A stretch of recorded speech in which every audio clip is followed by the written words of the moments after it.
right here to the Paranormal View on the Parax Radio Network. I want to thank everybody for taking the time to be with us tonight, those in the chat room and those listening from around the world. We appreciate each and every one of you. If you do have questions tonight, you can private chat them either to Henry Foister or Ceiling Cat, and we will get those answered for you. And if you're listening from somewhere else other than here in the chat room and you'd like to join us, feel free to come over to para-x.com and click on the Chat Now button at the top of the page. You'll be in with all these wonderful people, and you'll be able to interact with them and ask questions of our guest. Also, if you do not want to come in chat room, but you have questions, you can email those to theparanormalview@gmail.com, and we will get those answered for you. Tonight we've got a great guest. Sounds like we've got a little bit of feedback, so yes, I'm not sure what end that's coming in on. I'm not hearing it. You don't? If I listen closely, I can actually hear my voice on a delay coming back to me in a great distance. Yeah, and I have no idea what's causing that. So, anyway, with that, we have Jeffrey Gould with us. And we have Barbara Duncan with us. I'm here. And Jeff, you got the bio. I'll let you introduce our guest. How's that sound? Well, tonight's guest is folklorist author Alan Brown. He's a professor of English as well as the director of Center and Com-pensatory Writing Program at the University of West Alabama in Livingston. Alan Brown has written numerous books. I counted about 20. He says about 30. I'll have to check on that. On the oral ghost narratives in the South. So welcome, Alan Brown. Well, thank you. I actually have lost track of how many I've written. Hate when that happens. Well, once I write one, as far as I'm concerned, it's done. I'm done with it, and then I go on to I focus on the next one, and so I guess that's why I lose track of them. Okay. Well, I hope you don't forget what you write. Actually, I do. Write the same book again. Well, in fact, I spent most of the day going over my latest book, which I actually wrote over a year ago, so my mind gets a little I'm getting old. That's part of the reason. So my mind's getting a little fuzzy on some of the details. Yeah, there's no erased data in your brain, so sometimes it just gets full. That's right. Yeah. Yeah. That's what I keep telling myself anyway. It's funny the things you remember and the things you can't remember that you should be able to remember, like my wedding anniversary. Oops. Or in my case, why I walked into this room. It was a lot of happens. Oh man. Yeah. Embarrassing. Now, go ahead, Barbara. No, I was just going to say, okay. Oh. Go for it. There's a lot that's in this book. You don't just talk about like some of the haunted mansions, but you talk about haunted colleges and haunted buildings and haunted locations. So there's quite a bit in the book. I guess one of the first questions that I would ask is, have you been to most of these locations, or how'd you gather up all the information? Yes, I have been to at least 3/4 of them. And most of the information I've gotten is from interviews I've conducted with people on site, or some cases telephone interviews. And some of this I've got from books. Of course, I've used the internet some as well, as we all do, I guess, these days, because it's so easy. But yeah, I really try to get in touch with people who have had first-hand experiences. I think those make the most compelling reading. If you say, I had this happen to me on this date, as opposed to just a second or third hand story, which I have had to rely on in some cases.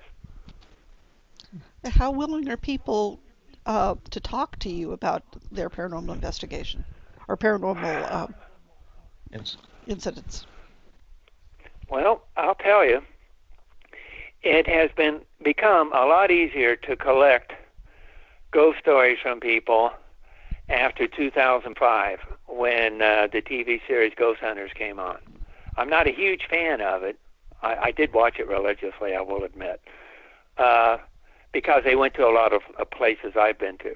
But nowadays, it's really not a sign of shame to admit that you've had a ghostly experience or a paranormal experience that you can't give a rational explanation for.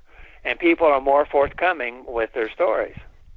It also helps that, well, in the case of the Alabama book, I travel around the state with the Alabama Humanities Foundation. I give lectures. And I have given lectures on folklore, on ghosts, on death lore. And so there's some name recognition that also helps me secure interviews with people. And I guess they figure if I'm a college professor that therefore I must be on the up and up, which is not necessarily true. But it does lend a little bit of credence to the research of being able to, and paranormal investigations or paranormal research really isn't that commonplace. Most people want to investigate, but nobody really wants to do the background stuff. Well, I almost became a history major. I love history. And so I always begin my stories, I preface them with the historical background, because I think that enhances the chills that you get when you read these accounts, personal accounts that might be apocryphal, might not. You've got that line between fact and fantasy there, and it's at that point where the goosebumps rise on your arm, where you say to yourself, well, maybe this did happen. This could have happened. Maybe this could have happened to me if I was in this old house at this particular time. And so that's what I go for. And being a professor, I want to educate people and entertain them at the same time. So I guess that's how I justify all the time I spend on this. And it does take a lot of time. But my children are grown, and I actually had to wait until they left the house before I could really get serious about this, which has become a hobby, I guess. I couldn't live off what I make from my books. I have a real job. But I may be retiring from it fairly soon, and in which case I could devote myself entirely to writing. Now the places that you did a lot of research on the houses and stuff, the history of. And I thought it was a fascinating story on this one, the Beaver's house in Cuba. It's got a real fascinating story. Would you like to? Oh yeah, that's a terrible story.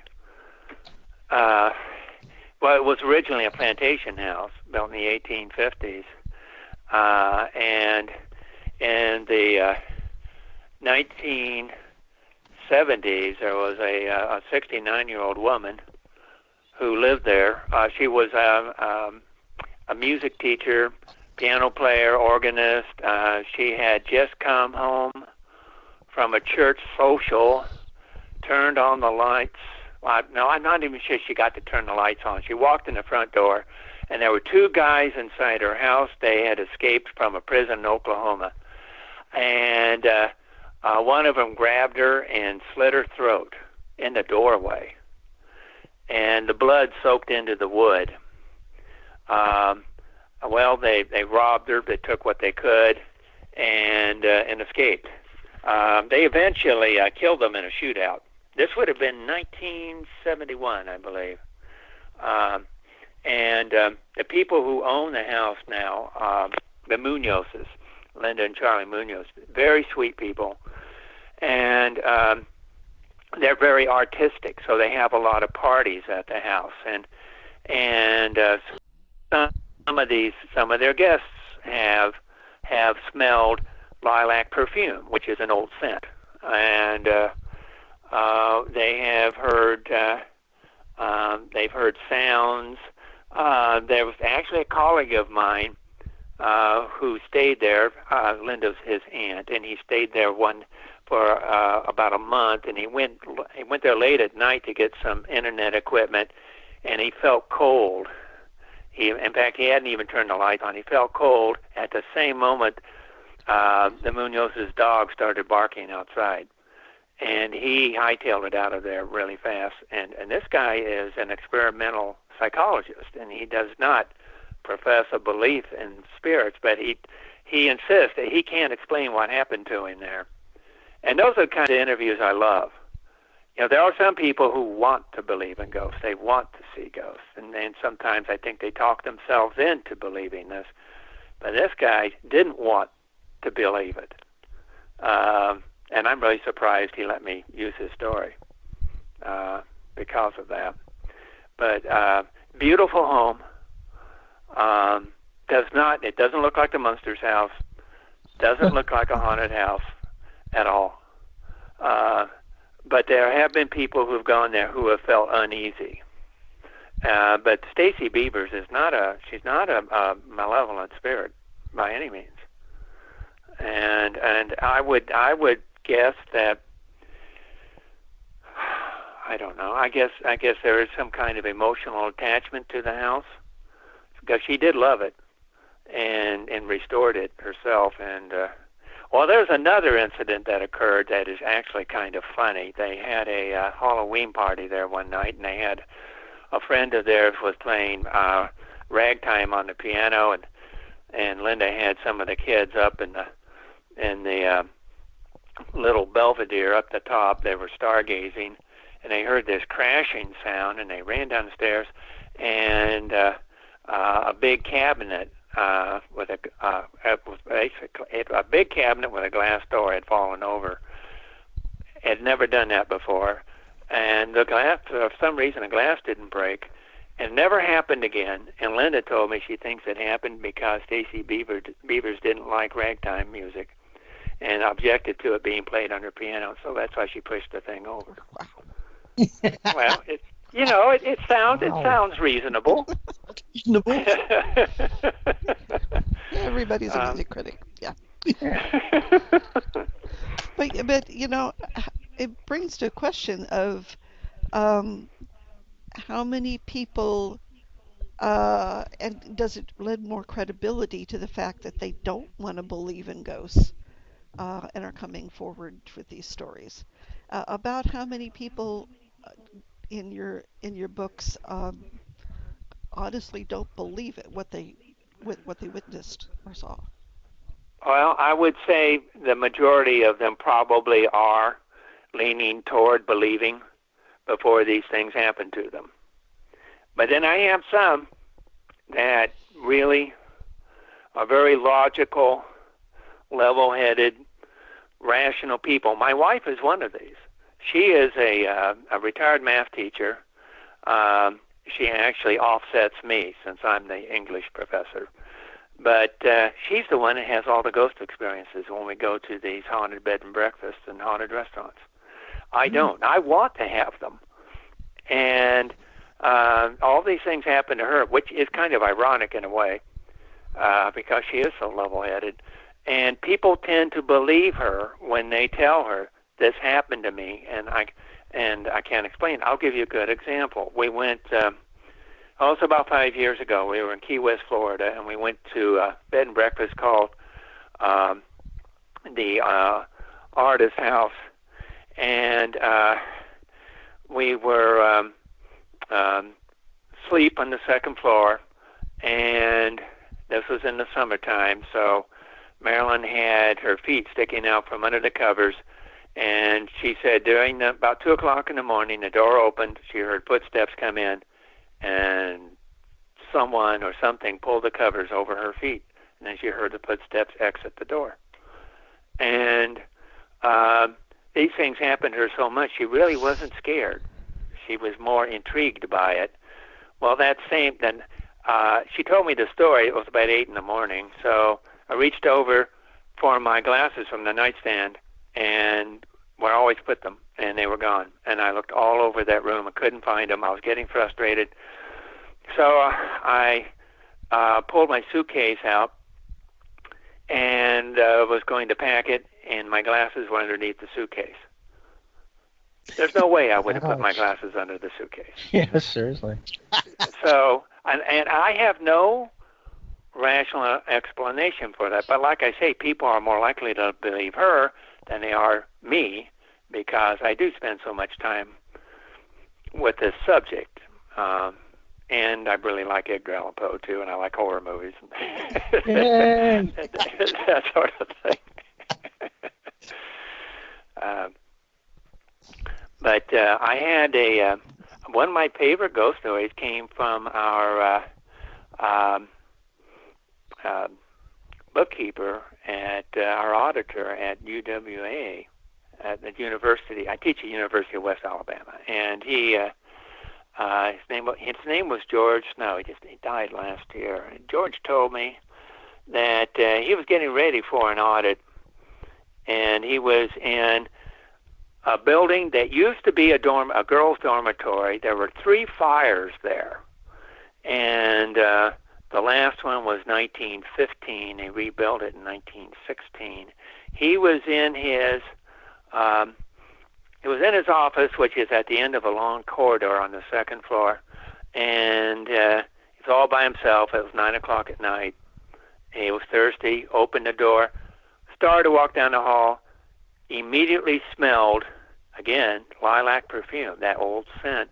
And he looked down at the end of the hallway, and he said he caught a sight of what he described as a flash of petticoats walk across the end of the doorway. Well, he said he decided he had done enough work for the evening. He took off. He went home. He never saw the apparition again, but he did smell the perfume, and the comptroller had a similar experience, brought his children there, his daughter and her friends. It was during about one of the breaks, I think a Christmas break about 6 years ago, and all the girls smelled it. And he hadn't, his name's Lawson Edmonds, and Lawson hadn't told them about the ghostly smells, but they smelled it. They all smelled it. And so here we have business types, again, who are not highly imaginative people, but who have these experiences. And that's what I love it when those people tell me these stories. Wow. It's also fun when people have paranormal experiences and don't realize it's a paranormal experience until later. Yes. Yeah. And that's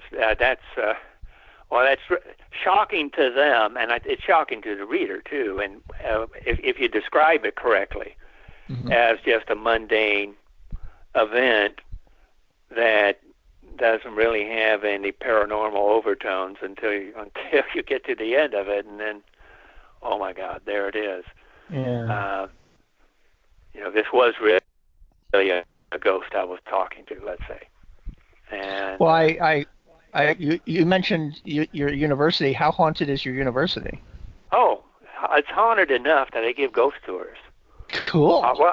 Yeah, I give ghost tours at the university and the town.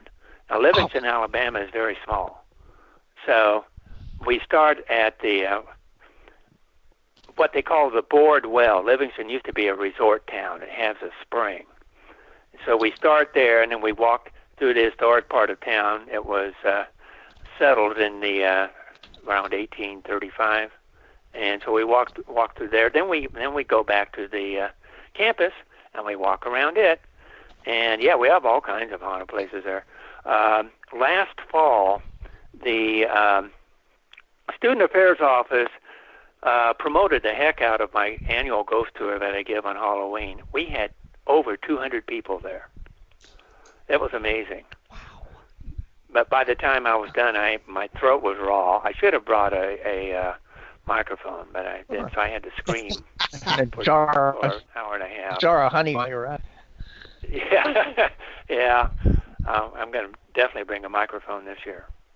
But Livingston is very haunted, and there are a lot of little old, forgotten towns that used to be important. In some cases, when a railroad passed through, but aren't important anymore. And a lot of those little towns are haunted. Wow. And I love going to those places and getting their stories. Now you talk about this one place in Tuscaloosa. I thought the story was pretty interesting because there was some tragedies in the house, but it's called the Drish House, and the guy had he had I guess there's a lot of death in the house. So what is ghost stories there? Well, that's one of Alabama's most famous ghost stories. And I'll give you a little background here on our ghost stories. There was a woman named Catherine Tucker Wyndham, who was also a journalist. She actually did a lot of good work during the civil rights movement here in she was based in Selma, so she covered the conflict in Selma. But she wrote in the late 60s, early 70s, she wrote a series of books about Alabama's ghosts. And so she inspired me to start doing it myself. I actually knew her, and I used to bring her to from Selma to our folk festival every summer. And the Drish House is one of her stories. And she does a wonderful job telling it. I went to the Drish House. I talked to the woman who is the director of the Drish House, and she pretty much verified the printed version. Although you've got to be careful of printed versions of stories because some writers take liberties with the facts, and Wyndham was pretty good about sticking to them for the most part. And according to her version, Dr. Drish was he was a gambler, he was a drinker, he pretty much ruined life for his family, especially his long-suffering wife. The house itself is beautiful. It is a fine example of Greek revival architecture, and it was built in the 1850s. And he was, the Civil War ruined him, as it did so many people, and he really took to drinking after the war. He lost about everything, and in 1867, he became delirious, staggered out of bed, tried to go down the stairs, fell midway down, and died just a few hours after that. Now, the Drish House has a tower, and so Mrs. Drish had him laid him in state up in the tower and encircled the coffin with candles. Well, she told her niece, Mrs. Virginia Owens Green, she moved in with her children, and she said that she wanted those those candles placed around her coffin when she died. Well, Mrs. Drish died not long thereafter, and Mrs. Green couldn't find those candles. So Mrs. Drish laid in state without her candles. Now, folk wisdom tells us that you have to obey the wishes of the dear departed. And if you do not do that, severe consequences will ensue. And that's what happened in this case. There was a judge whose name was W.C. Cochran. He purchased the house in the 1880s, and he was eating dinner with his family one night, and a little boy barged into the house and said that their house was on fire. And it said that the fire was up in the tower. Well, they ran outside, and there were no flames coming from the tower, but there were lights up there. And it was as if somebody had lit candles up in the tower. So this is how Mrs. Drish gets her revenge, by periodically turning the lights on, so to speak, in the tower and frightening people. And that is one of Tuscaloosa's most beloved ghost stories. And it does have kind of a moral too. And a lot of ghost stories have these little hidden messages, such as honoring the wishes of the dead, which did not happen in this case.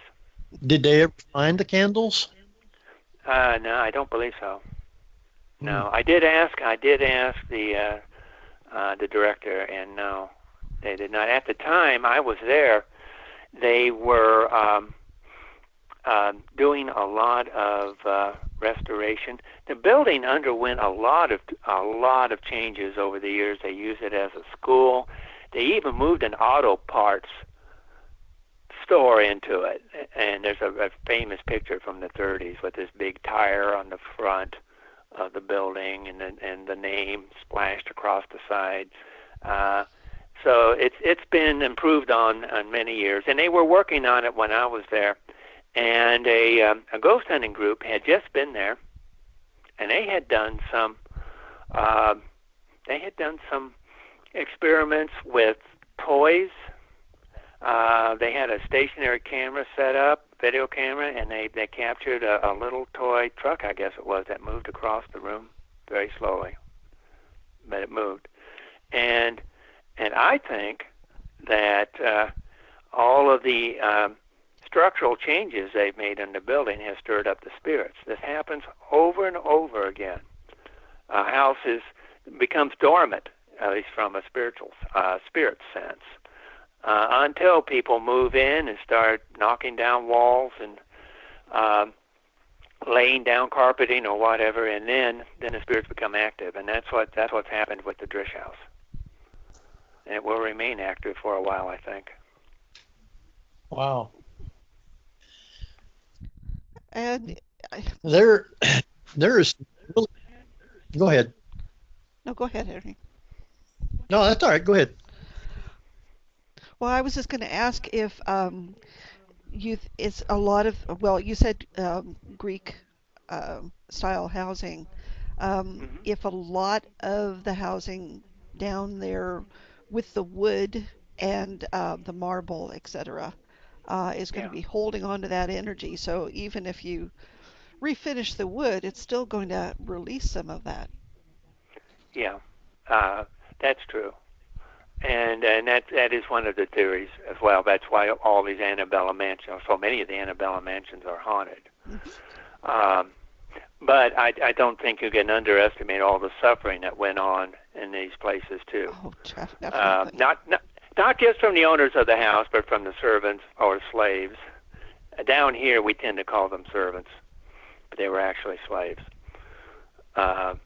And I think that so much of that spiritual residue remains and has embedded itself or ingrained itself in the wood or the stone or whatever. And another thing I've noticed, and what I've read about it too, is that water seems to be a conduit for spirit energy. Yeah. Yes. Which is why so many of these haunted places are located on rivers or have underground rivers beneath them or that sort of thing. You touch upon a very interesting point there, is that the owners of the property might have been very happy in their location, but the people that worked there or were indentured there probably did not. Oh no. And there are stories about slaves. Although there aren't as many as you would think. Most of the ghost stories, at least from Alabama, that involve African Americans are from the Reconstruction era. Not so much from the antebellum South. At least I haven't encountered them. I do know of some. There is a story, for example, of a little slave boy who fell in a well, and people looking in the well have seen his face looking back up at them. But see, that's not a story that deals with abuse or torture or anything like that. But you do find a lot of stories about lynching, victims of lynching, especially with bridges. We've got a bridge in Sumter County that was a lynching bridge during the early part of the 20th century, and there are all kinds of ghost stories about that one. Oh, I can't even imagine the atmosphere around that. Oh yes, yeah, and that particular bridge is creepy in the daytime. I took my folklore class one year, and I had two young ladies who said they didn't like walking on it, not just because it was creaky, and it is, but they said they didn't feel right. Is that particular bridge? Is that particular bridge still in use today? I don't believe so. No, I know it isn't, because we couldn't cross it. In fact, there's a church right next to it, so we had to park in the church's parking lot and walk across it. A lot of these old haunted bridges are not passable anymore, but they keep them up, and I think there's a lot of community pressure because they are part of the community. We've got a bridge here in Mississippi. Crosses the Chunky River. Chunky's an Indian word, Choctaw word. It's actually a kind of ball game that they played. But there was an outlaw named Stuckey, who had an inn.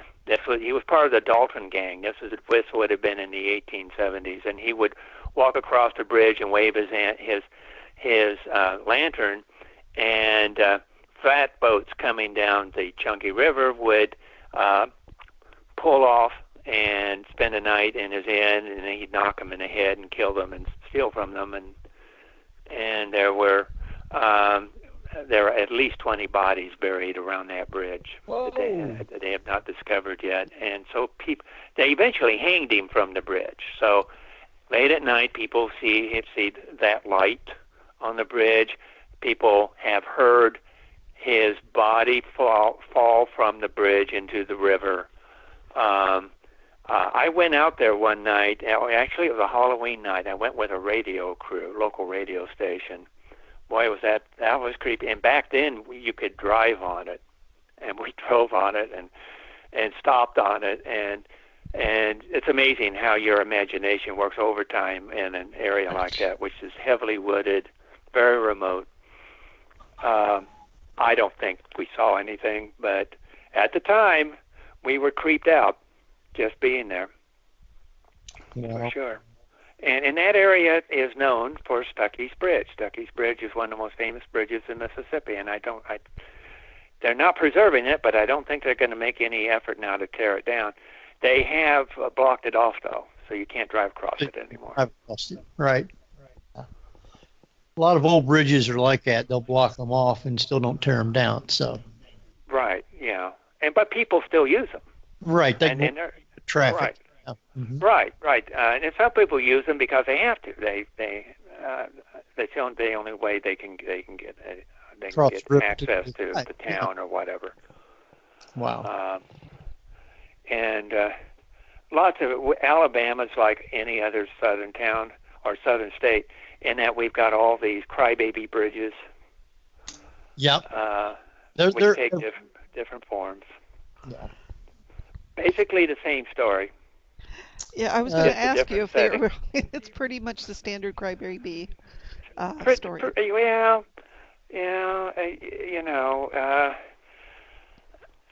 It usually involves a pregnant girl walks across the bridge and jumps in. or she's got her baby but no husband and no prospects, and so she and the baby jump in, and so you can hear the baby crying at night. I can't tell you how many of these stories I've collected over the years. There's not a whole lot of variation. Now, they're pretty much the same. I was just wondering. Go ahead, Jeff. I was saying how a lot of times when you're out in the wild, and you would think people in the down south would recognize this, but a lot of times when crybaby bridges tend to be like just the way the water is hitting the rocks, or maybe a fox crying out in the woods. Yes, or even a loon, which makes an eerie, eerie cry. That's quite a straight line. So you're right. You're 100% correct about that. You would think they would be knowledgeable of those other ambient noises that you would hear any time out there or any place out in the woods. But again, it's the imagination that takes this hold on you, and it is fun to be scared, which is why all these teenagers go out to these places. Oh yeah, drinking parties. I sure did that in northern New Jersey, where we had a lot of urban legends and all kinds of silly things we had to go out and check for ourselves. And Yep. That's just a rite of passage. Always has been. Now it's not just the South; it's everywhere. I always thought that sometimes of that would have been sort of parents didn't want their children to go to a certain place, so they made up these stories, and it backfired on them. That's funny. That certainly could be. We've got a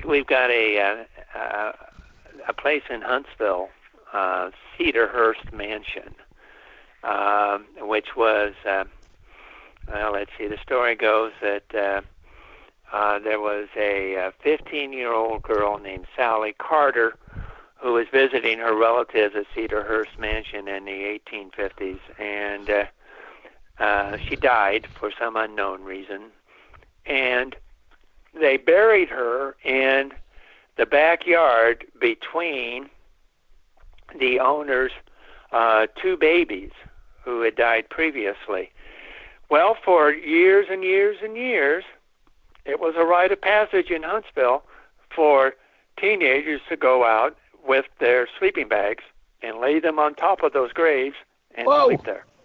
Oh, and finally, the city decided enough's enough and exhumed the bodies and moved them to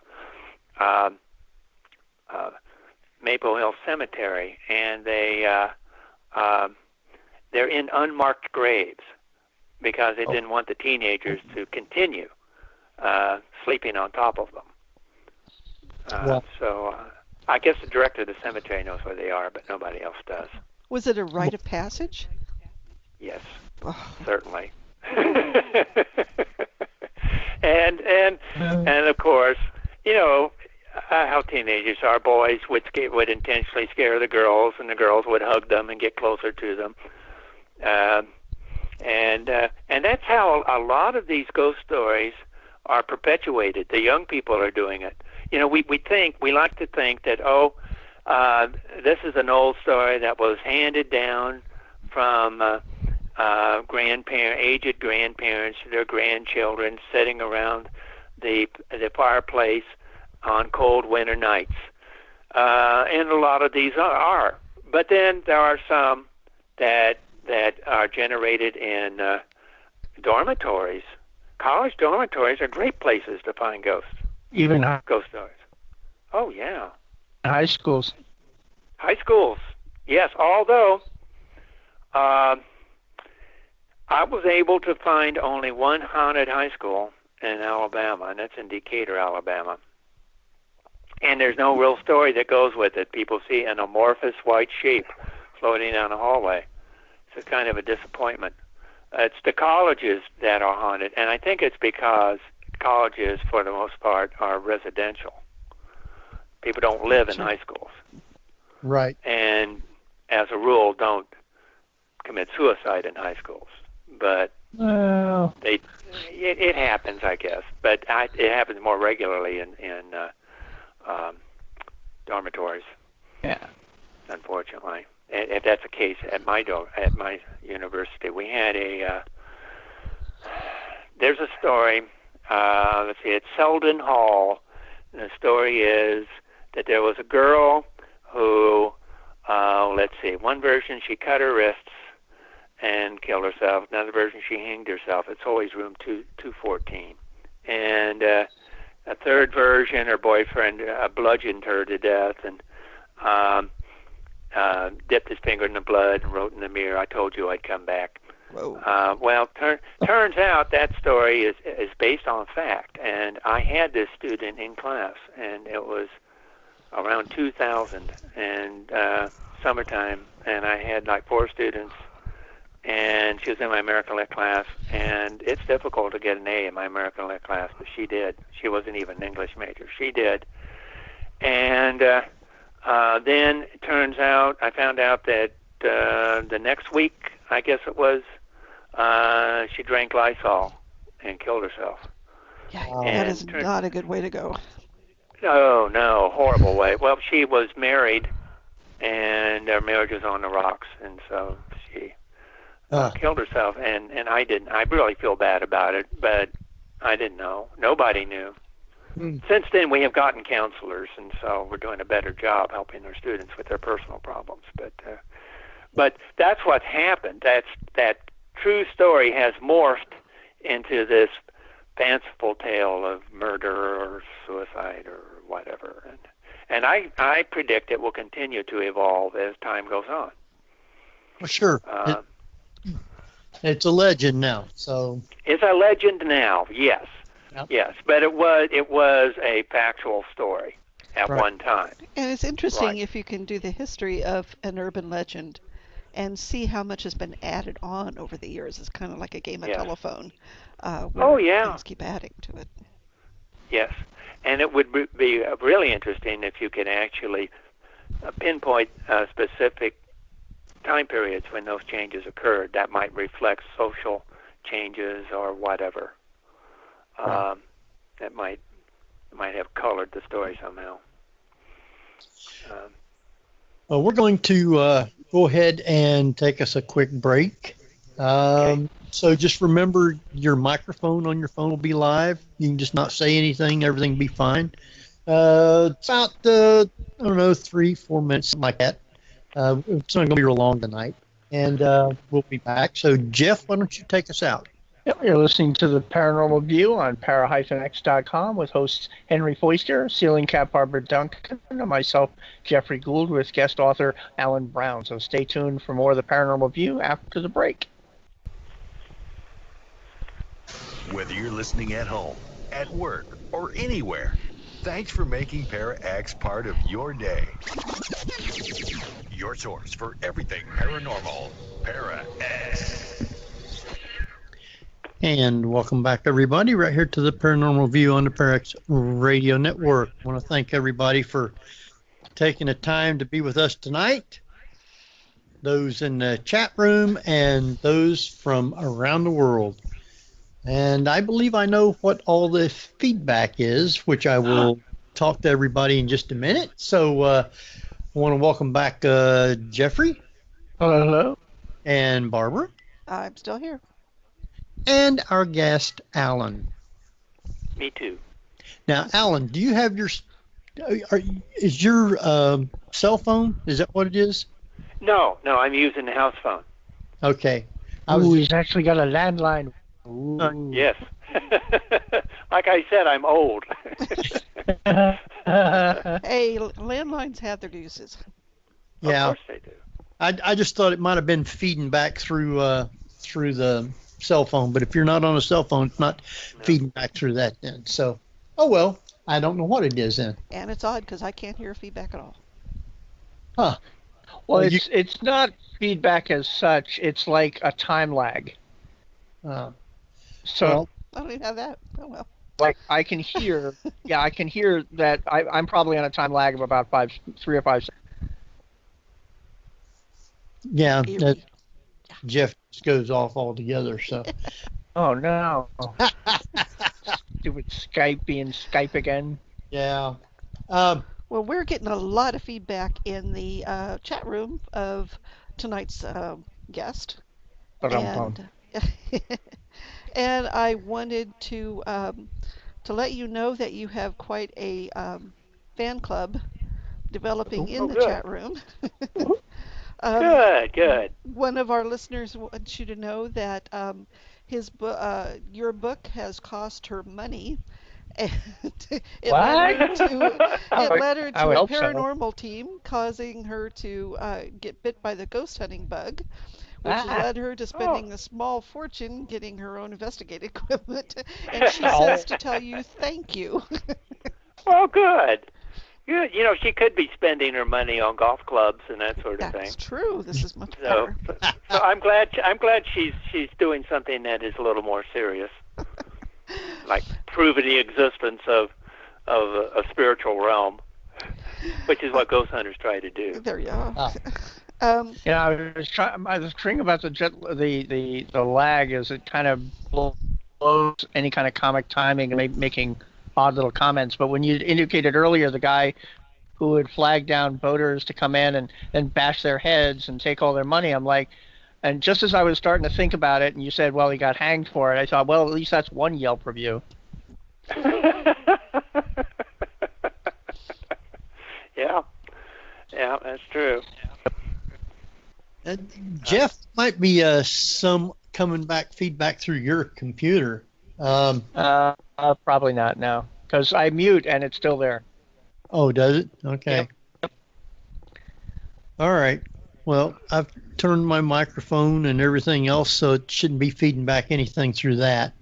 There's a question from the chat room, and that is, there's a bridge in West Georgia that somebody supposedly committed suicide on. Just down the road is Keys Castle, where there's an urban legend about a girl's murder. And they want to know if you've ever been out to West Georgia's Devil Kitchen. I have heard of it. I have not been there. I was in West Georgia recently, though. I went to Sonoy, Georgia in July. And that is where The Walking Dead is filmed. Oh, yeah. Yeah, and so my wife and I took the tour and everything, and they've got zombies all over the town. Even the real estate office has pictures of zombies on the window. But yeah, I have not really done that much work in West Georgia, unfortunately. Sounds like I should, though. Now, there's another house that's in Mobile. It's called the Richards DAR house. Yes, yeah. And they had like 11 children. Yes. With some bad stories of stuff that took place at the place, at the house. And why would you not think that the place would not be haunted? I mean, it had 11 children in it. So tell us about that one. Well, that's actually sometimes child ghosts are sad and heart-wrenching. I do know of one from Mississippi that is that way. But the Richard's DAR house is just like a fun house. These kids are they're still mischievous. They're still laughing. You hear them laughing. You hear balls bouncing. They're still having a great time. And that house must have been chaotic when they were alive, and it kind of still is. But they did. People do get scared there. There was let's see. It involves docents. All the stories involve docents. There's a docent who, for example, got there early, walked inside, walked into the parlor. There's a man sitting on the sofa, and she was stunned, and she just stood there. And she said she knows her mouth was open. She started to say something, and he just dissipated slowly. Another woman, docent, pulled up early in the morning, saw a woman staring out of the bedroom window, thought it was a lady she works with, went up to the bedroom, nobody was there. Scariest thing that has happened there was maybe 10 years ago. There was a paranormal group in a bedroom in the second floor. It was during a thunderstorm, and they were taking pictures in the room, and they got a really good orb. So just for fun, they put it on the computer and blew it up, and they saw the image of a man wearing a long coat in that orb. And the Mobile magazine ran that picture and had an account of it, of the story. So, yeah, the little kids are there, but then there are some other entities there that are adult ghosts, and they're scary. So I don't think I'd want to spend the night in the Britches DAR house. Although when I was there, it didn't seem... Yeah, it was kind of fun. It didn't seem scary, really scary to me. Well, I'll tell you another thing these kids do. There was a ghost hunting group that put a marble, a little red marble, on a pillow in the little boy's room, and they said, "Okay, we want you to move that marble for us." And so they left, came back about an hour, and the marble was gone, and they never have found that marble. Wow. It's still gone. So these kids are they're just little kids, you know, like my kids, grandchildren, and so. But not like they're trying to hurt you. Yeah. They're just trying to aggravate you, and like kids do. Now there is a ghost story from Waverly, beautiful antebellum home in West Point, Mississippi, and there was a story about the. This is a mansion, beautiful mansion, stood abandoned for 60 years, and in the 1960s, and a man and woman named the Snow family purchased it, and did a lot of work renovating it. They won all kinds of awards for it. But Mrs. Snow was in the kitchen one day by herself. She had just moved in, and she heard a little girl's voice say, "Mama, Mama, Mama," and looked around, couldn't find her. A couple weeks later, she went up to the children's room, saw the imprint of a little body on the bed, and then she told me the last time she encountered that girl, she was in the kitchen, and the voice was frantic. She was just screaming, "Mama, Mama, Mama," and Mrs. Snow, she was just heartbroken. She said, "What can I do for you? How can I help you?" Well, it turns out that one of the young men who worked for her did some research and found out that during the Civil War there was a doctor's wife who stayed there. Her husband went with the troops, went to war. She was there with her two little girls, and one of the little girls during the night had climbed the stair and stuck her head between the spindles in the staircase, in the banister, and got her head stuck and tried to twist her head out of it and broke her neck. Oops. Oh. And so they think that's the little girl that is cries at night. And Mrs. Snow's daughter has heard it too, and seen her. I think she has seen her as well. Wow. But the Snows are gone now, and it's a house museum. So I haven't heard of anyone else seeing the little girl ghost. They see other ghosts, but they haven't seen her. Now the Cedarhurst Mansion in Huntsville. That's an interesting story. I guess the guy's name's Ebenezer. Anybody ever heard of Ebenezer? Yeah, one of those old 19th century names. But yeah, Yeah, this is the Sally Carter story. This is the Sally Carter. Well, actually, what happened was Sally Carter appeared. Her ghost appeared at night. This would have been around the time of World War I. A young man was staying in her room, and she appeared and told him that her tombstone had blown over. And so at breakfast, he mentioned it, and his little cousins made fun of him. And so he said, well, let's just go outside and check. And they went out in the backyard, and the tombstone had blown over. And and so this is the place where the little kids, where the teenagers sleep on the graves. Oh, wow. Yeah. And that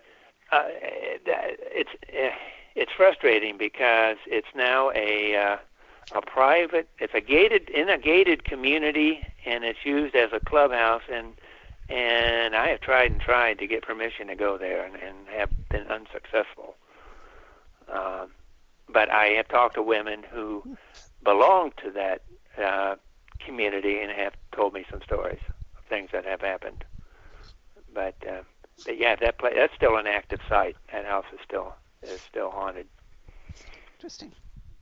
You have a couple of cemeteries in your book as well, which is kind of odd because I don't find cemetery, well, at least the ones out here, haunted at all. So yeah. I'm curious as to what kind of cemetery stories are you hearing, and have you ever witnessed anything there, or have you ever felt uncomfortable there? Well, I will say that ghost hunters love cemeteries because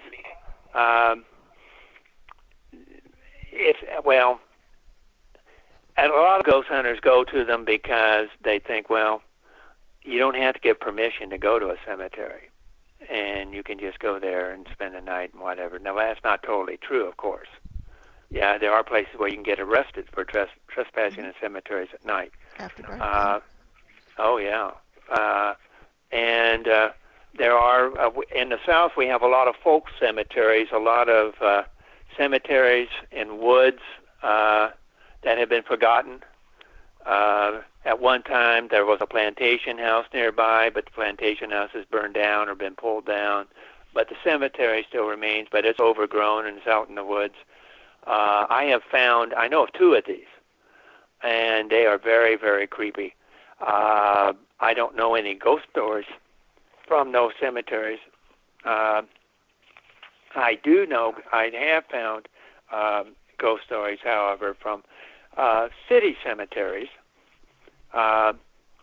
such as Maple Hill Cemetery in Huntsville, and that's got most of these stories involve mausoleums. Mausoleums have always seemed particularly creepy to me because they're little houses. So there's this suggestion that somebody's in there. Somebody lives in there. Well, of course, they're dead, but they're still there. And there's a sense of privacy. You want to leave them alone, just as you would someone else who lived in a house. But, let's see. There's the Russell Erskine Mausoleum. He was a CEO of the Studebaker Company, and he lost his fortune in the stock market crash and killed himself. And they say that you can see an angel on his door. Well, it's actually it's discoloration of the metal. I don't know what metal, what type of metal is used in the door, but if you walk up to it, you can tell what's happened. It's some kind of corrosion that's occurred, but people want to think that it's an angel. There's another woman who, now this would have been before the Civil War, she was getting married, and she tried to whiten her skin by soaking her arms and legs and face in carbolic acid. Wow. Not a good idea. Made it bone white. Oh, wait, those are the bones. Mary Chambers Bibb, I believe was her name, and she died in agony. And the story goes that they buried her sitting in a rocking chair for some reason. And so if you walk by, you can hear the rocking chair creak. Wow.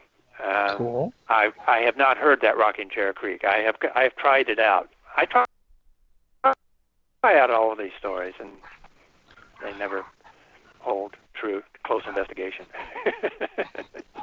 Which mansion seems to be the most haunted? Which mansion? That's hard. It's hard to choose just one. There are so many of them, and in my book, I tried to include the most famous, or at least the ones that are most famous in Alabama. I guess I do have some favorites. I'm very fond of Gaineswood and Demopolis. It is probably I think it's the most beautiful antebellum mansion in the entire state. And it was the ghost story. This is a ghost story that does not hold up well to close scrutiny, although there are still some elements that you can't explain away. It was built in the 1850s by Nathan Bryan Whitfield, and they were living on the property. They lived in a log cabin while the slaves were building the mansion, and he was an amateur architect, so he read all of these books on architecture, and I guess that's why it's such a beautiful house. Well, by the time they moved in, his wife died. But I believe she died before they moved into the house, which is a shame because she lived in a log cabin all this time and didn't get to live in her house. Well, General Whitfield had all these children. He had, I think, 4 or 5. And so the story goes that he hired a young woman from Virginia. Her name, we don't know her first name, but her last name was Carter. She came from a good family. And I believe her father was a diplomat to Italy or something like that. But anyway, so she took care of the younger children, and she became homesick.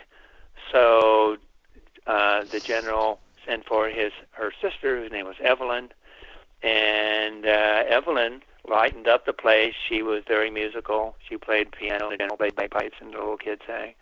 And then one night she died. And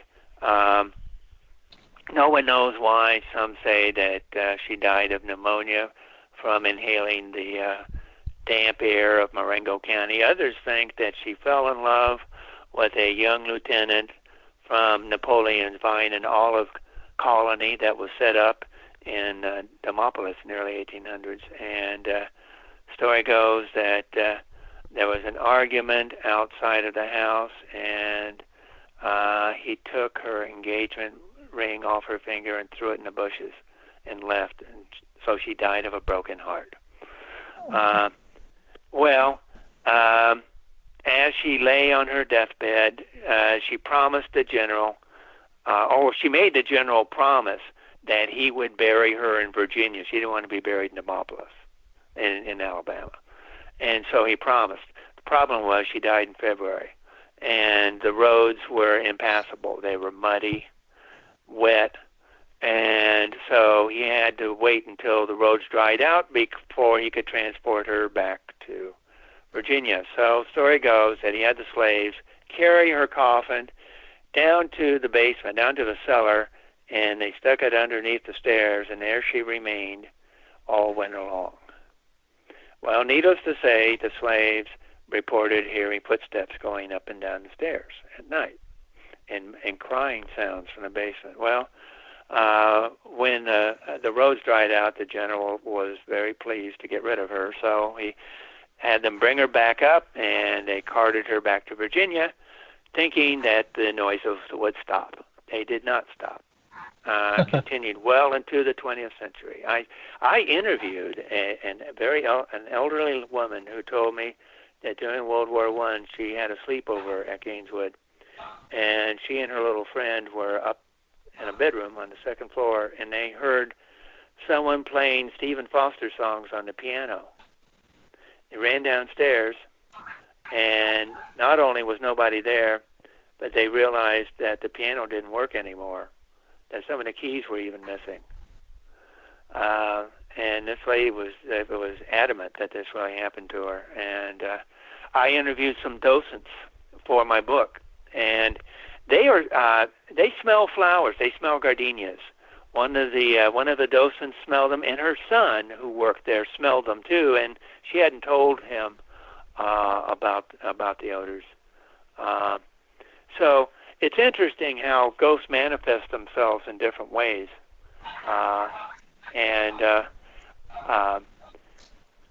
It seems that most ghosts manifest in sound, and which is why people hear them so often. It's rare that people catch sight of a full-bodied apparition. That's the holy grail that ghost hunters go after and try to capture on film. Yeah, ghosts also manifest themselves with smell, and so that's why in a lot of these old houses people will smell cigar smoke. Or there's a house up in Florence, Alabama, where there's a fire in the kitchen back in the 1970s, and so people still smell smoke up in the kitchen part of that house, even though that happened over 40 years ago. So smells are interesting. Oh, yeah. Well, I know that tobacco residue stays around forever, but... That is true. Yeah, I know lilac was a very popular women's perfume. I'm not familiar. I know rose was too. I'm not sure about gardenia. Yeah, I don't know why they're smelling gardenias. Unless they had them, unless they cut the flowers in the garden and put them in vases inside the house. Mm-hmm. I don't catch that either. Unless the family really loved gardenia. Could be. Flowers normally for a funeral were not necessarily just to express condolences, but the flowers were used to cover up the odor of the body before embalming. So, and that is the reason why they have flowers at funerals. It's one of those gross reasons. Maybe it was gardenias of the day. It could be. In the South, they had a lot of gardenia trees and stuff. So. Mm-hmm. Yeah. Yep.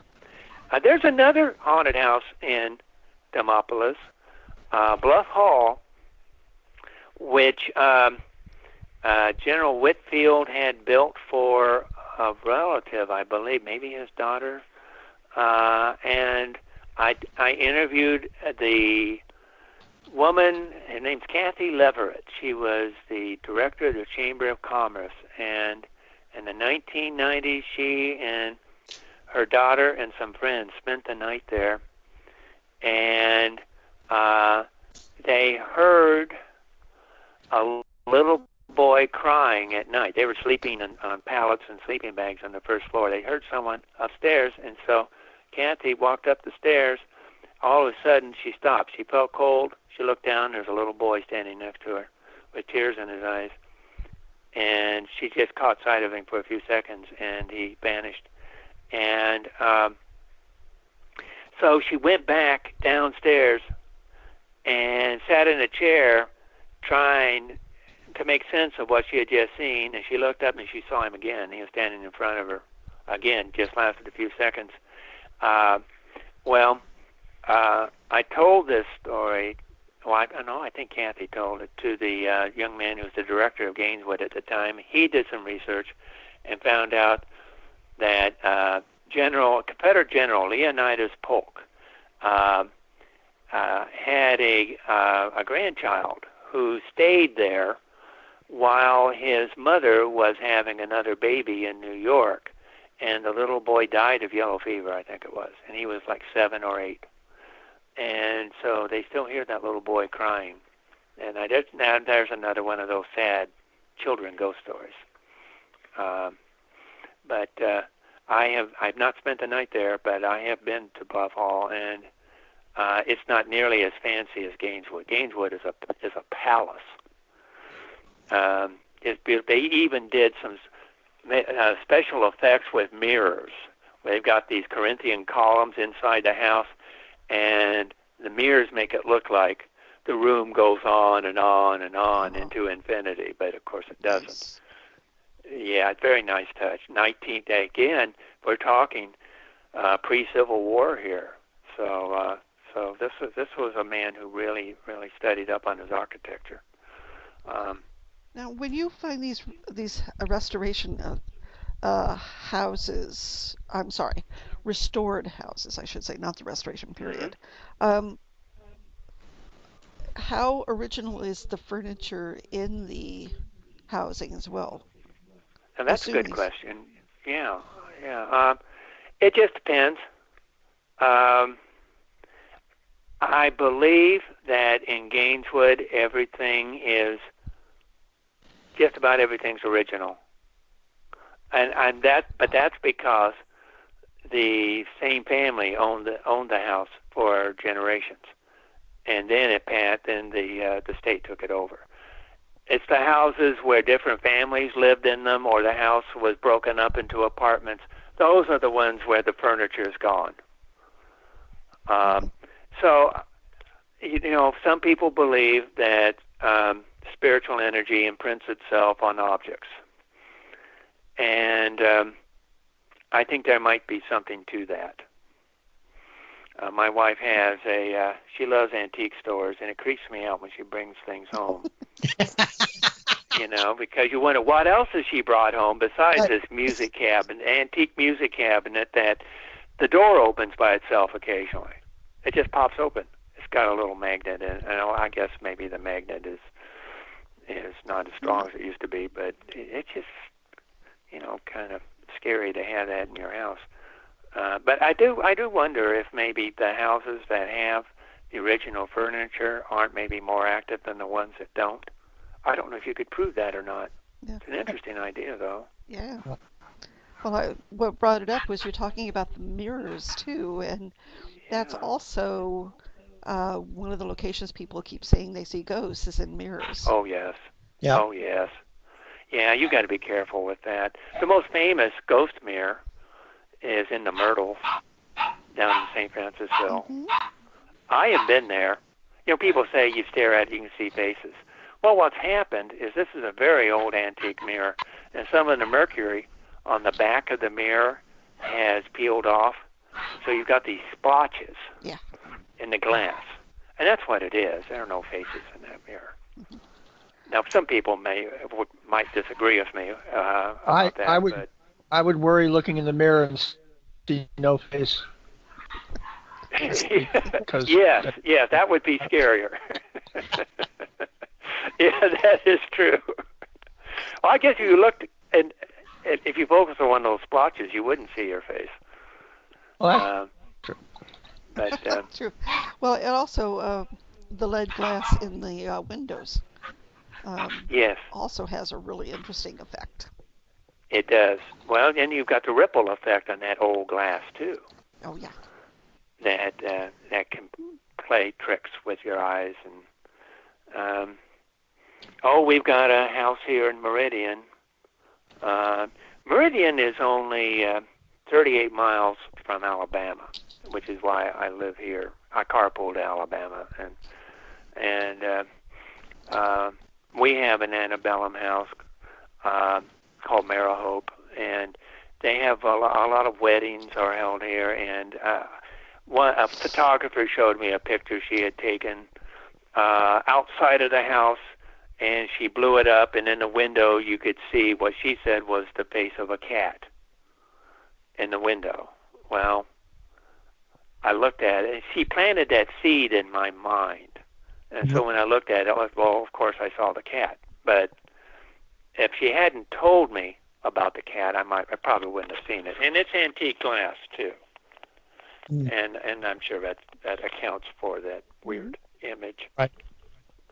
I'm going to take just a quick little break, and like maybe one or two little quick messages, and then we'll come back. We're going to talk the rest about some hauntings in the colleges and some hauntications. So we'll be back in just a quick minute. So everybody stay tuned. Remember, your mics are live. So we'll be right back. Jeff, you want to take us out? Yep, you're listening to the Paranormal View on para-x.com with hosts Henry Foister, Ceiling Cat Barbara Duncan, and myself, Jeffrey Gould, with tonight's awesome guest, author Alan Brown. So stay tuned for more of the Paranormal View after the break. And welcome back, everybody, right here to the Paranormal View on the Parax Radio Network. I want to thank everybody for taking the time to be with us tonight, those in the chat room and those listening from around the world. And we have with us Jeffrey Gould. Hello. And Barbara Duncan. Hello, folks. And speaking of those from around the world, where do we have listeners at tonight? Henry, tonight you're listening in from the United States, the United Kingdom, Canada, New Zealand, Australia, and the Netherlands. All right. I want to welcome back Alan Brown. Thank you. All right. And great stories, I tell you. That's what we like to listen to.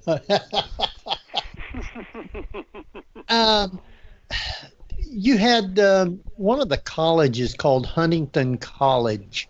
Yes. What is the story of the Red Lady? That is, I think that's probably Alabama's most famous college ghost story. And there are different versions of it. The one that people cling to here and tell is, again, a Catherine Tucker Wyndham story. And it has to do with a young woman whose name we don't know. Her name was either Martha or Margaret. I prefer Martha. That's the one that I have encountered more often. She was, this was shortly after the dormitory was built. Pratt Hall was built in 1912. And she came from New York, and she was forced to attend Huntington College by her father. Her father's mother had gone there, and so he wanted his daughter to continue the tradition, and in fact told her that if she didn't go, she would not inherit his fortune. So she was compelled to go. She was not happy there at all, and people thought that she was snobbish. She just didn't think she belonged, and she ate by herself in the cafeteria. She gave the silent treatment to her roommates, and so they didn't last very long. Story goes that one day the dorm president decided that she would stay with her, room with her. Same thing happened. And Martha went out of her way to alienate herself. She wore red dresses. She had red draperies, red bedspreads, even a red parasol. And story goes that the dorm president was packing her suitcase, and Martha walked in and said, "Oh, so you're going to leave me too? Well, I'll tell you, my dear, you will never forget this day." Well, the president ignored her, took her suitcase and left. Well, her behavior became even more erratic after that. Girls said that late at night she would walk down the hallway and open the door and stand by their beds. I guess they didn't lock their doors at night. And one day the girl did not show up for classes or for meals. And so the president walked up to the fourth floor of Pratt Hall and saw this red glow come from the transom above the door. Well, she opened the door, and Martha was sprawled on the bed, in a pool of blood. She had slit her wrists. Well, after that, people said that they could, that Martha's ghost still opened their doors at night while they were sleeping. They would see the red glow come from her room, and I did interview a woman whose daughter was in band camp, and she spent the night on the fourth floor, and this would have been the late 1970s, and she saw that red light come from the transom. The dormitory now is used. Let's see. I think it's used as a classroom space. The fourth floor is used as the offices for social sororities. And every year, Huntington College has what they call a Red Lady Run, where the girls dress up in red and have races, which is kind of funny. That's odd. It is odd, yes. It is odd. But there's another ghost that doesn't get any... Celebrating suicide. Yeah, his name's Frank. He owns the library. And we don't know anything about him at all. He's a poltergeist-like spirit. So I guess the librarians and the work studies who work in the library just chose that name for him. But he leaves books open on the tables. He slams the doors, pushes books off the shelves, that sort of thing. But that's a kind of secondary ghost that you don't really hear about or know about unless you do a lot of research. So it's fun to uncover those too. There's a question from the chat room, and they want to know about that red glow, and if anyone said why it was noticed when she was found. That is a very good question, and I have not heard any theories as to that. It really doesn't make sense, does it? Why would there be a red? Why would there be any light when she dies? Unless, I don't know, is that her spirit leaving her body? Who knows? I don't have any explanation for it. And I guess maybe you can overthink these things. Once again, this is the version I just told you is the one, I guess the literary version. Ms. Wyndham did add some literary flourishes to her accounts of these tales that she had heard when she went to Huntington College. So I don't know if that's something she added or not. It would be, I guess, useful to go back and try to find other oral versions of the tale and compare them to see if that red glow is still there. Oh yeah, definitely. It's the evolution of the urban legend story. Yes, right. And that is now I've looked at college ghost stories from all over the South, and I've never encountered one like that. That's not to say they're not there. I just haven't run into any other red ladies. In fact, most female ghosts wear white. Mm-hmm. No one really knows why. White or black. Black is there in mourning, but most female ghosts are white. So the whole red thing is kind of unique to Alabama. The red glow thing too, yeah. Yep. You had one about the University of West Alabama. It had burned down twice and been rebuilt 3 times. Yes, yeah. That's the story that I told about George Snow seeing the ghost in the hallway. Yeah, and there's some other stories connected with it though, and I got one of them from students. We have actually a couple I got from students. I had a work study. Well, she wasn't my work study. She was a work study who worked in Webb Hall, and she told me that she had gone on one of my ghost tours, and so she got some of her little friends to go over to the second floor where George Snow had his experience, and I took a Ouija board with them. And I do not recommend that you mess with Ouija boards. Some people think they open up portals, and nasty stuff can come through those portals, so don't mess with them. But she did, and asked the spirit her name, and the spirit said Mary, and asked her if she was happy, and the spirit said no, and then asked her if she was going to stay in the building. The spirit said yes, and then didn't say anything more. I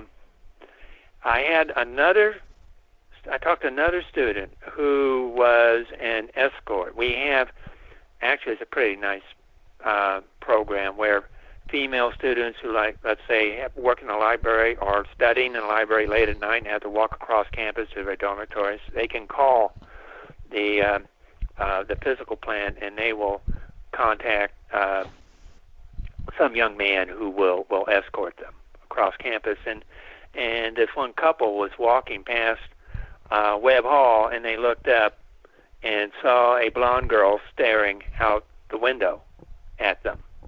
And there was nobody in there at the time. So that's one of those.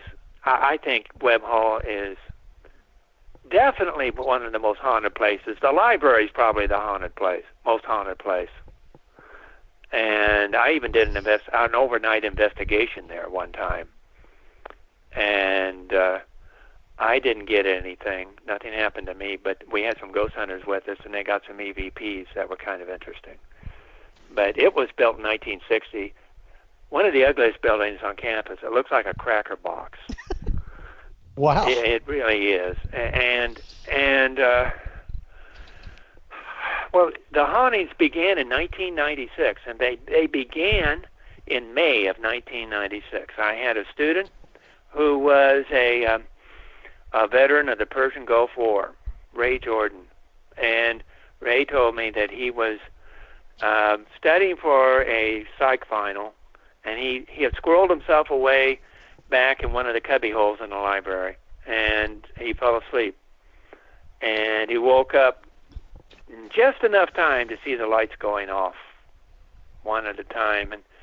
And so he ran to the door. Well, the door was locked, and he saw the librarian drive away. He didn't know where the light switch was. He was in the darkness.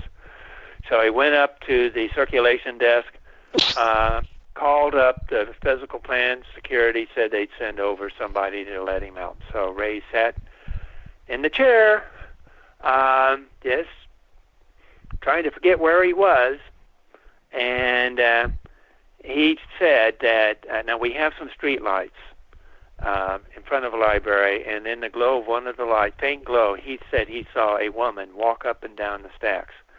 Well, that freaked him out, so he ran to the back office, and he said he just stood there. He was riveted to the spot, and then he felt cold. He said he felt, you know how you can tell if somebody's looking over your shoulder? He said he felt somebody standing behind him. So Ray said he ran back to the circulation desk, jumped over it. Now, Ray's a short guy. He's a short guy. He jumped over it and ran to the front door and sat down. Well, security guard came by, looked down at him, opened the door, and said, "You've seen the ghost, haven't you?" Turns out the security guard was in the habit of going in there and sitting just inside the front door on a sofa, and he'd read newspapers at night, around 2 or 3 in the morning. And he told me that one night I was reading a newspaper. He looked up at the glass door, and in the reflection of the glass door, he could see a woman standing behind him. And he took off and got out of there in a hurry. I met him at Walmart maybe 3 or 4 years later. I told him that I put his ghost story on my ghost tour, and he got really serious, and he said, "I still have nightmares about that." And just about every librarian that's ever worked there has had experiences. We have a night librarian, works there from 9 to 11. Her name is Becky Babb, and Becky said that she was, one night she was there, about getting ready to close up, and she felt fingers run across her shoulders and down her arm. I can't think of anything scarier than physical contact with, and they were cold fingers too, of course, icy cold fingers. Librarians have heard their names called. Becky said the scariest thing that happened to her was that it was about 10 to 11, getting ready to close up, and she heard a noise she had never heard before. It was a squeak, squeak, squeak sound, and it was coming from the second floor. So she walked up the stairs. She was on the landing, looked up, and there was an antique wheelchair that had wheeled itself out of the conference room and was perched right at the top of the stairs. Looked like it was going to fall down. Well, she was terrified, so she ran down the stairs, turned off the lights, went home. Well, during the night, she realized that she probably should have pushed that chair away from the stairs. So she got there early, went up the stairs, and the chair was back in the wheelchair. She called security and asked them if they had pushed it back in there. They said no. They had not done that. No, and I talked to the head librarian about it, and he said that we have a portrait of a woman who was the principal of the laboratory school, and her picture is hanging in the library. Well, about 15 years ago, they moved a portrait of the man who would have been her boss, a provost, and put him in the library, and apparently, now this is the librarian's slant on it, she is angry because his portrait is now in the same building as hers is, and so she expresses her displeasure through all these poltergeist-like things that happen. Now, again, that sounds, I don't know. Yeah. Yeah, it sounds a bit imaginative, but it's a good story.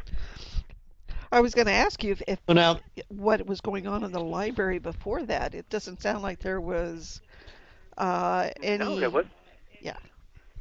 No, and that's why the head librarian said it was 1996 when they moved that man's portrait into the library, so he sees some kind of connection there between his portrait and the activities.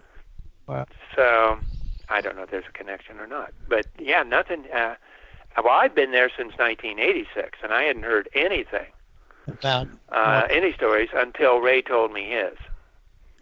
Now our time is running by real quick, and I got a whole page full yet of stuff that we're not even going to come close to getting to. So I'm just going to jump to a couple of them that I think is pretty interesting. There is you have one about the story of Huggin' Molly. What is Huggin' Molly?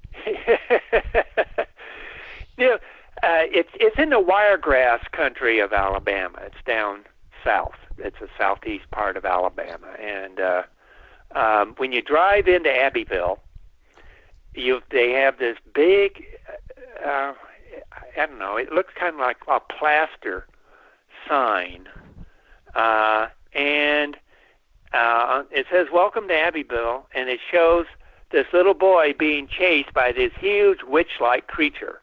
So that's what you see when you drive into Abbeville.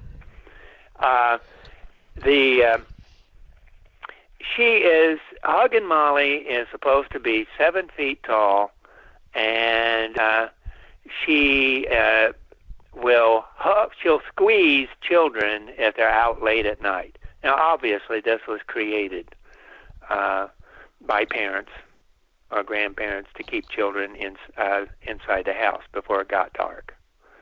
But there are interviews with. I have not talked to anybody, but I have found interviews with people who said that they encountered her when they were young, and she scared the heck out of them, and they took off running. There is a restaurant called Huggin' Molly's, which is very popular. When I went there, unfortunately, it was closed, and I didn't get to eat at Huggin' Molly's. I did get a picture of it, though. but yeah, she's kind of like a female boogeyman in a sense. And I guess sometimes one of the ways to discipline children back then was to scare them into being good, and that's certainly true of this case. Wow. So you don't say your name 3 times in a mirror? No, no, you don't. But I'm sure that you will find her counterparts all over the world. Oh, I don't doubt it. Yeah. Oh, yeah. Now you get. She just happens to be Alabama's version, but I'm sure other states probably have some too. There's another one that I thought was pretty interesting. It was a real old hotel, and it was changed into a lot of other stuff before it was restored again. But it also has history and ghosts. And the one famous ghost that I thought was pretty interesting, it's called the St. James Hotel in Selma. Yes, and the ghost is Jesse James. Yeah, Jesse James had relatives. James brothers had relatives in Selma. And they came to Selma in 1881. And the St. James Hotel, very old, it was built in 1837, I think. It survived the Civil War only because it was used as a barracks by Union soldiers. The Union Army pretty much burned down Selma during the Civil War. They had the Briar Works iron factory there where they made munitions, and so it was a prime target. But the St. James Hotel is haunted, probably by not just by Jesse James. Now he has been seen. He's been seen in rooms. Now let's see, 214, 314, and 315. He's described as a tall, rugged-looking cowboy. He wears spurs. They hear them jingling at night. But apparently his dog haunts it too. They hear him barking. And he had a girlfriend whose name was Lucinda, and she has been seen floating around the hotel. So Jesse James seems to be the primary spirit in that house. And people who work there and guests encounter him occasionally. And I think it's highly unusual that you would find an outlaw's ghost like him in Alabama. You would expect him to be in Missouri, not Alabama. But he's apparently is still here. He also robbed a paymaster up in Huntsville, too. That was his big robbery in Alabama. Yeah. Yep. Now, you got one. It has a lot of different variations about the ghost or about the story about the ghost. And it's called the Pickens County Courthouse. That is Alabama's most famous ghost story. Ah. Yes, it is. I'm glad you brought it up. I was waiting for you to bring it up. In fact, I am sitting in my basement staring at a picture that my wife took of the Pickens County Courthouse, the face in the window. She told me she took 20 pictures of it before she got this one. And it's such a good picture that Joe Nickel from the Skeptical Inquirer, he had seen it somewhere, probably in one of my books, and he wanted a copy of it, so I had a print made of it and sent it to him, and he used it. Story goes that in 1865, a Union General John T. Croxton, who also burned down the University of Alabama on April 3rd and 4th, he came to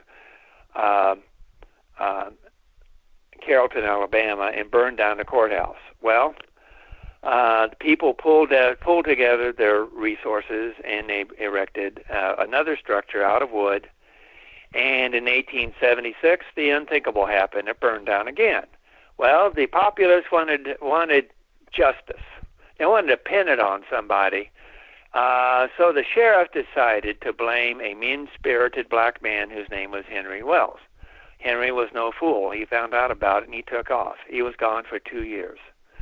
And then he received word that his grandmother was deathly ill.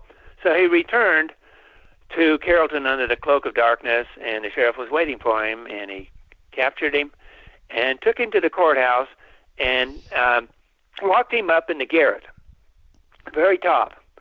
Well, during the evening, Henry was looking out the window, and he saw a couple of men standing on the ground, looking up at him. And then the crowd got bigger and bigger, and then he noticed one of them had a rope, and he knew what was going on. And so he said, "If you hang me, I will be with you always. I am an innocent man." Well, they couldn't hear him because he was in the garret. So they ran up the stairs, dragged him down, and lynched him from a pecan tree in front of the building. Well, the next morning, a couple of members of the lynch mob were walking by the courthouse, and they looked up, and one guy nudged his friend and said, "Hey, isn't that the guy we just lynched yesterday?" And he said, "It sure is." He was looking down at him. So they ran upstairs. There was nobody up there. Nobody was there. Story goes that the sheriff tried to have the face removed with steel brushes and soap and water, and it wouldn't come off. There's another story that a hailstorm in 1920 broke every window except that one. And there's another version. They replaced the window and the face came back. Well, the face is there, and I guess the people in the courthouse got tired of visitors asking them where's the face in the window, so they put a piece of wood with a black arrow on it pointing to the pane of glass that has the face in it. And they also, this is fairly recently, they have erected a telescope so you can stand on a street corner and look up and you can see it. Now, it looks like a smiley face to me. It does not look like a real human face, but it has the features of a face. It is so well known that Ripley's Believe It or Not, he wrote about it.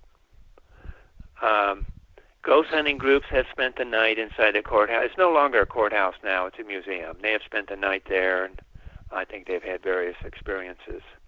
Now there are, during the 1930s, the WPA hired people to collect folk tales from rural areas, and in some of these folk tales, it's not Henry Wells, it's his partner, whose name was Burkhalter, and he was the one who was lynched.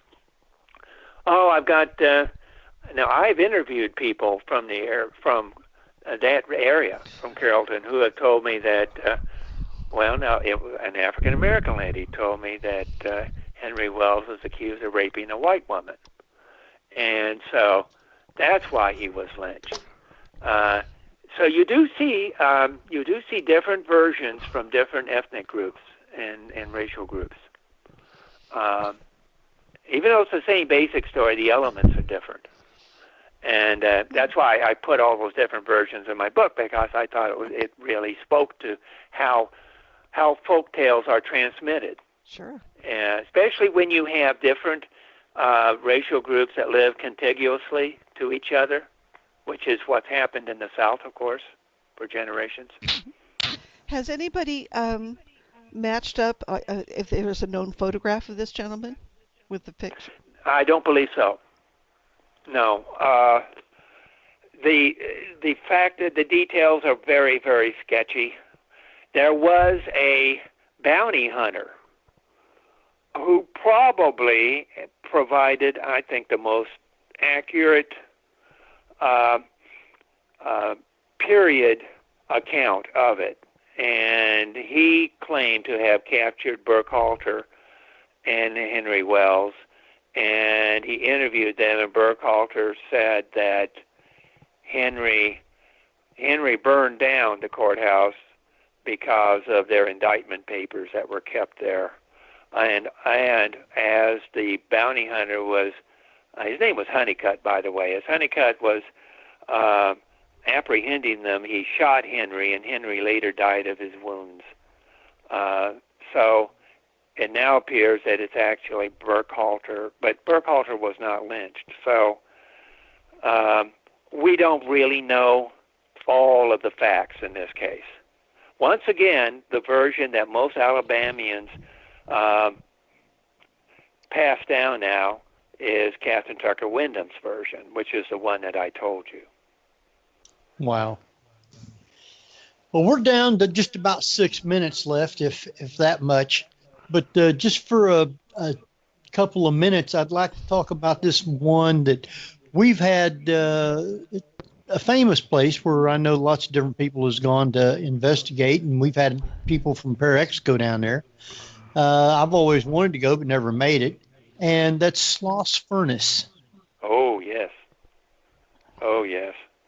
You've got to be careful with Sloss Furnace, with their stories, because they're one of the ghosts, I guess the ghost story that you hear the most often is fabricated. It's probably apocryphal.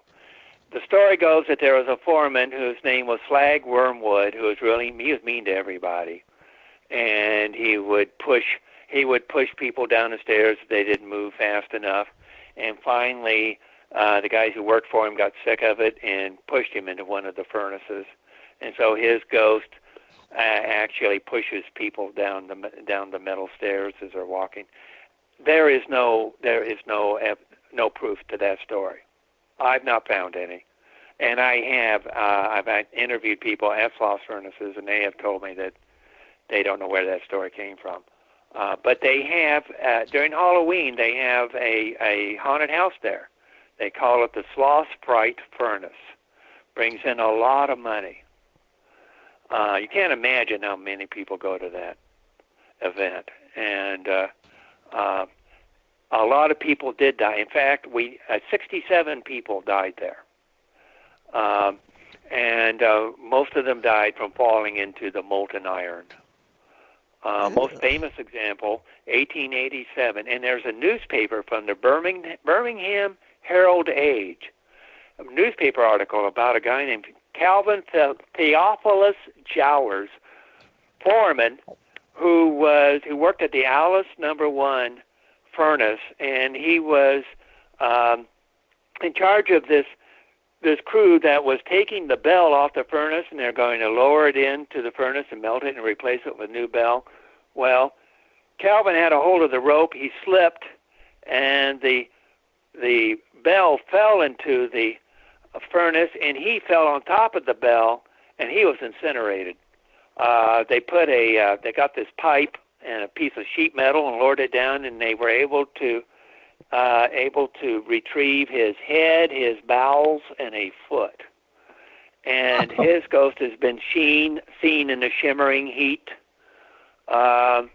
People have felt a reassuring hand on their shoulder. He loved his job, and so he's still on the job apparently. Now there are other.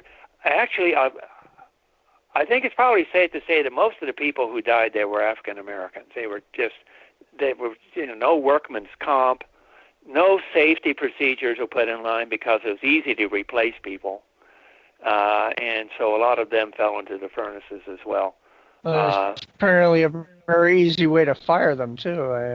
Well, you sure? More like melt them. Yeah, easy to get rid of them, and hard jobs are hard to come by. So if you complained, you got fired. Oh, they have at Sloss Furnaces. They have a really good archives where they have oral histories from people who've worked there. One guy said that during the wintertime, you're frozen on one side and you're burned on the other side. because it was so cold in there, cold and hot, working in there. But yeah, sloths.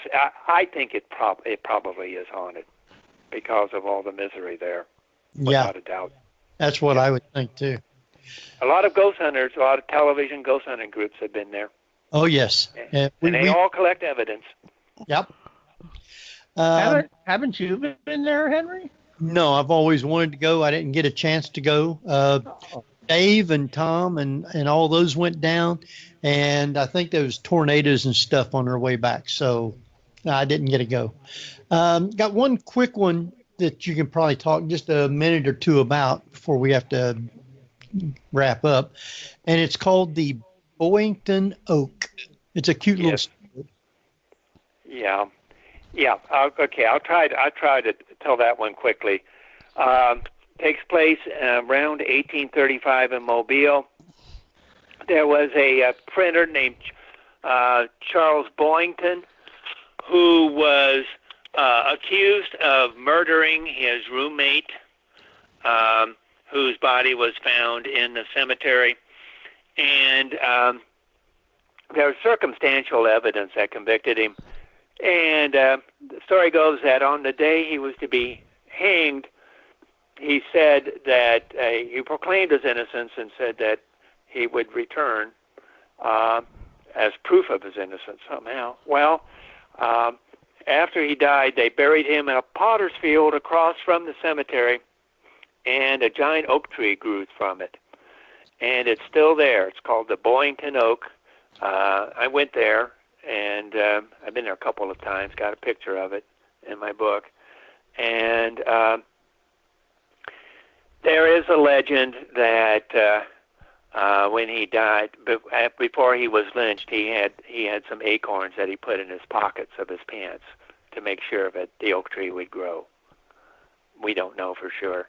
But it's the most famous haunted tree in Alabama, without a doubt. Yep.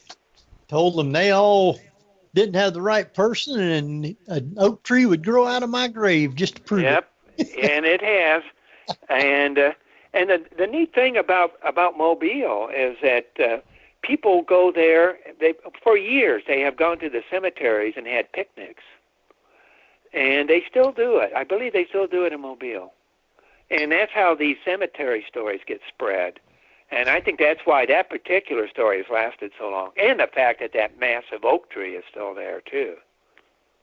Yeah, I used to have a aunt and uncle that lived in Mobile many years ago, so I got to go there once as a little kid, young kid. So, but anyway, time has just slipped right on by. I want to thank you for taking the time to be with us tonight. Great stories. And I think everybody in the chat room just enjoyed them also. What I want you to do is let everybody know where they can get your books. And you're not on social media, so they can't really follow you, but they can get your books and stuff.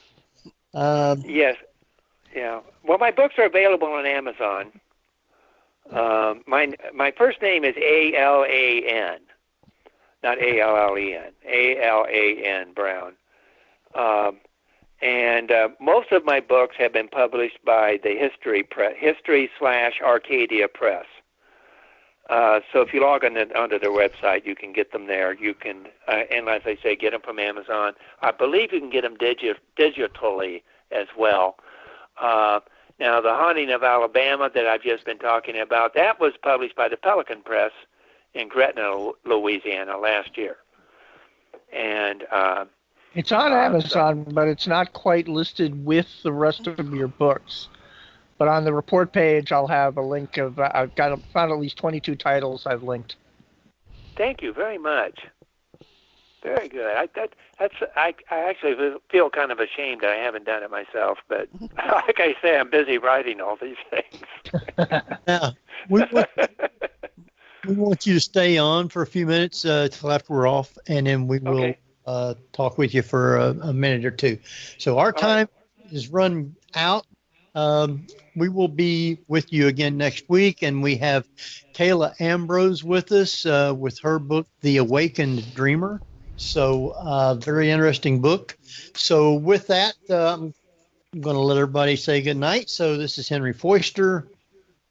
Jeffrey Gould. And Barbara Duncan. And we will see you next week at the same time. So, good night, everybody.